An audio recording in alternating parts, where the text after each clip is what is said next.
আরেকজন থেকেও ভালো বলতে পারে ইউটিউবে। দাদার আমাদের এখানে এটা বাঙালি মাছ মার্কেট বলে। বাঙালি মাছ মার্কেটে পুরীতে ঘুরতে আসলে কেউ আসলে এখানে আসবেন।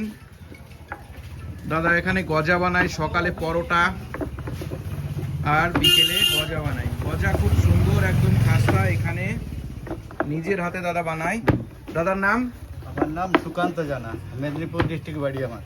আচ্ছা দাদা, কতদিন ধরে ব্যবসা করছেন এখানে? ব্যবসা না, আমি কাজ করি এখানে। আচ্ছা আচ্ছা, 16 বছর হয়ে গেলে দোকানে। 16 বছর দাদা এখানে কাজ করছেন।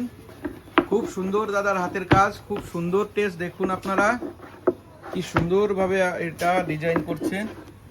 এগুলো হচ্ছে সব গজা বানানো হবে, বিকেলের মধ্যে সব বিক্রি হয়ে যাবে। এই দেখুন সব বানিয়ে রেখেছে, সব ঢেকে রাখা, এখানে কোনোটা না ঢাকা নেই। মাছি আছে কিন্তু একটাও পড়বে না, সব দেখুন না ঢাকা, একদম সব ঢাকা একদম। দেখুন কত সুন্দর কালার। দেখুন বন্ধুরা, আপনারা নিশ্চয়ই আসবেন এখানে দাদার দোকানে। দাদা আসছি তাহলে।